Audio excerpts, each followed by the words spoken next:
Hello નમસ્તે friend, સ્વાગત કરું છું ફરીથી બધાનું એક નવા વિડીયોમાં। તો આજે વિડીયોની શરૂઆત સવારના ટાઈમથી કરી છે અને આ જે વિડીયો છે એ સંક્રાંતિના આગલા દિવસનો છે। જો લસણ હું થોડું ફોલું છું અને એને સ્ટોર છે એ કાચની બરણીમાં કરું છું અને કેચઅપ સાથે, ચાઇનીઝ સોસ સાથે, ગમે એની સાથે કાચની બરણીઓ જે આવી હોય છે હું ફેંકતી નથી હોતી, એને કંઈક ને કંઈક ભરવામાં રિયુઝ કરતી હોઉં છું અને બધું જ લઈને હું આવી ગઈ હતી પાછળના રૂમમાં। અત્યારે ઠંડી એટલી બધી પડે છે ને કે મને અને પ્રહાનને બંનેને શરદી થઈ ગઈ છે, એટલે હું સવારે અને સાંજે બે ટાઈમ હમણાં કાવો પીઉં છું અને કાવાના પેકેટ હું જૂનાગઢથી લાવી હતી કે જે ખાલી ગરમ પાણીમાં નાખી અને ઇન્સ્ટન્ટ આપણે રેડી કરી શકીએ। હેલો નમસ્તે ફ્રેન્ડ્સ, તો જો અત્યારે છે ને સાંજનો ટાઈમ છે અને ઓલમોસ્ટ 8 વાગ્યા છે અને હું ને પ્રહાન છે ને પાણીપુરી ખાઈને આવ્યા છે। અમને બેને આજે બહુ જ કંઈક આમ ચટપટું ખાવાનું મન થતું હતું એટલે પાણીપુરી મેં ને પ્રહાને ખાધી છે અને સાથે સાથે લીધી છે પતંગ, પછી શેરડી લીધી છે, પછી જીંજરા લીધા છે, દોરો લીધો છે, એ બધી થોડી વસ્તુઓ। કાલે મકર સંક્રાંતિ છે એટલે અમે શોપિંગ થોડી કરી છે અને જો પ્રહાને ખાવા છે શેરડી, તો જે શેરડીનું દે થેલી જો હારે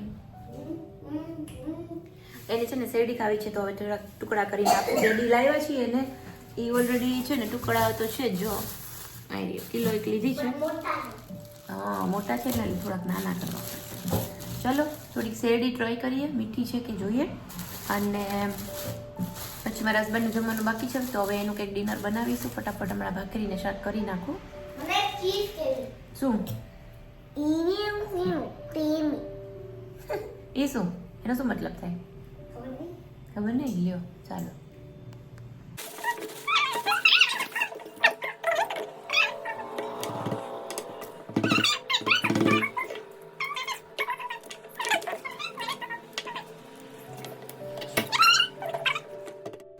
તો અહીંયા થઈ ગયો છે મકર સંક્રાંતિનો દિવસ, આજે છે ઉત્તરાયણ અને પહેલેથી જ ઉત્તરાયણ મને ઓછી ગમતી હોય છે।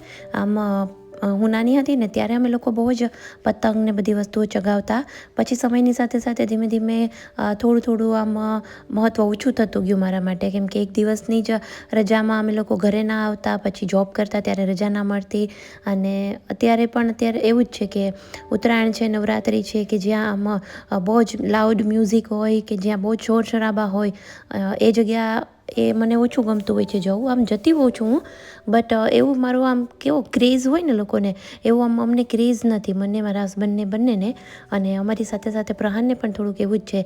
એને પણ આમ બહુ મજા નથી આવતી હોતી કે પતંગ ચગાવી। હું એને ઘણી બધી વાર આજે મેં એને ટ્રાય કરી કે ચાલ આપણે ફ્રેન્ડ્સમાં જઈએ, કે અમારા બધા જ્યાં ગ્રુપમાં બધા છોકરાઓ ભેગા થતા હોય, એવરી યર બધા ભેગા થતા હોય છે, બટ અમે લોકો પછી ખાલી ઓનલી સાંજના ટાઈમ પર જ જતા હોય છે કે જ્યારે ફટાકડા ફોડતા હોય ત્યારે।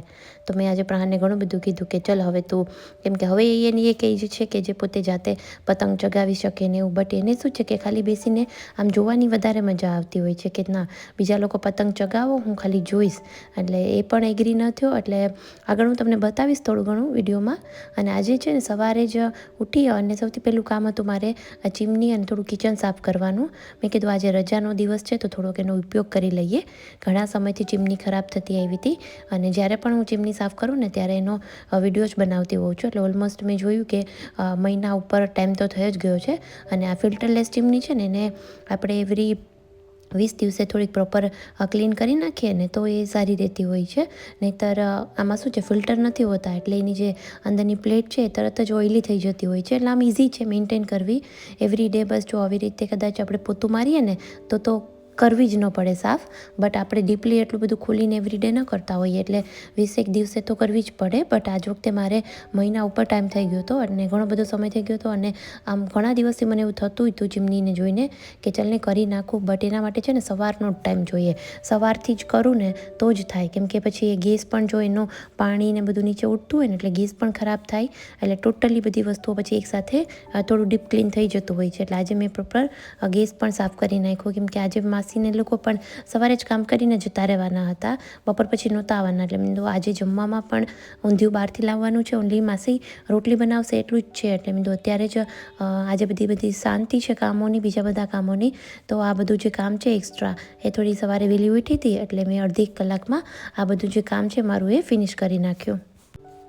અને કિચન સાફ કરવું છે ને મને બહુ જ ગમતું હોય છે. કિચન ક્લીન રાખવું પણ ગમે અને કિચન સાફ કરવાની પણ મને ખૂબ જ મજા આવતી હોય છે.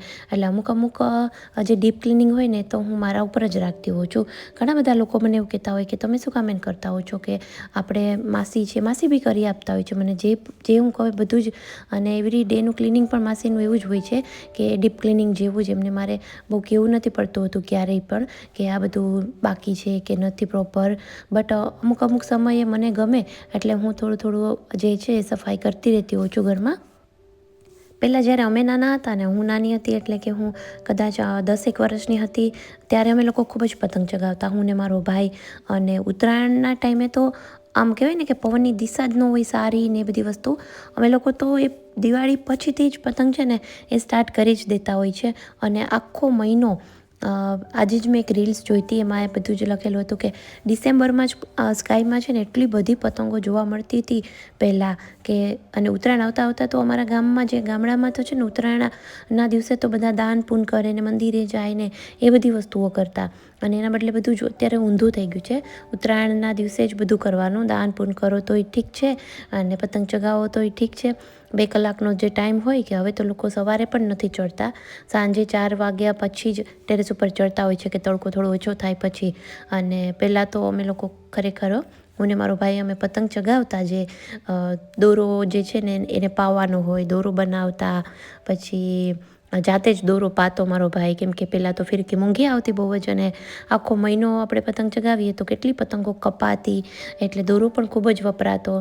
એટલે એ બધું આજે એક મેં રીલ્સ જોઈ ને તો મને મારી જૂની જે બધી મેમરીઝ છે ને એ યાદ આવી ગઈ કે અમે કેવી રીતે કરતા. પતંગમાં પૂંછડું બાંધતા કે જેથી પતંગ ડગે નહીં, સ્થિર આમ આકાશમાં છે ને પડી રહે. અને પતંગ ચગાવવામાં પહેલાં જે સ્ટ્રગલ થતી, પછી વાળ ઉપર થોડી તેલવાળી પતંગ કરી અને થોડું આમ આપણે બેન્ડ કરીને પછી ચગાવતા. અને ઘણી બધી એવી કોશિશો કરતા. એટલે આજે આખી જ મારી જે મેમરીઝ છે ને બધી જ નાનપણની રિફ્રેશ થઈ ગઈ રીલ્સ જોઈને. એટલે મેં અને જો આજે છે મારે સવારનું ડીપ ક્લિનિંગનું જે કાંઈ બી હતું એ થઈ ગયું. એ પછી ઓઇલ ખતમ થઈ ગયું હતું, એટલે આજે મેં કીધું ચલો ઓઇલ પણ કાઢી લઉં. જ્યારે બી મારે કુકિંગ ઓછું હોય ને કરવાનું, ત્યારે સાઈડના બધા કામ હોય ને જે એવરીડે નડતા આવતા હોય ને એ બધા હું ટ્રાય કરું કે આ દિવસોમાં જ પૂરા કરી નાખું, કે જ્યારે કુકિંગ બહુ ઓછું હોય અને કાં ન કરવાનું હોય ત્યારે. એટલે આજે આમ રજા જેવો જ દિવસ છે. અને મને છે ને સવારથી જ એવું જ લાગતું હતું, હું માસીને પણ કહેતી હતી કે આજે સન્ડે હોય ને એવી ફિલિંગ આવે છે. કેમ કે અમારે સ્ટાફની છોકરીઓની પણ ચહેલ પહેલ છે, ઉપર નીચે કોઈક આખો દિવસ ચાલુ જ હોય. એટલે આમ આજે છે ને થોડુંક આમ હું એ જ બધાને કહેતી હતી કે થોડીક સન્ડે જેવી છે ને ફિલિંગ આવે છે મને. અને જો પ્રહાનને ઉઠ્યો પણ એને આજે દૂધ નથી પીવું, એને તરત જ કાવો પીવો છે. એટલે સૌથી પહેલાં એને કાવો બનાવીને આપ્યો છે.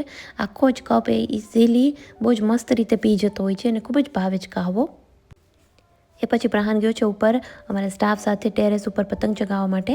અને એની પતંગ મસ્ત ચગી ગઈ છે. ક્યારનો મને બોલાવે છે કે મમ્મા તું પણ આવી જા ઉપર. મેં કીધું કે હું આવું થોડી વારમાં, થોડોક નાસ્તો રેડી કરી લઉં. એટલે માસી રોટલી કરે છે, ઊંધિયું પણ મંગાવી લીધું છે અને પ્રહાનને ભૂંગળા ખાવા છે.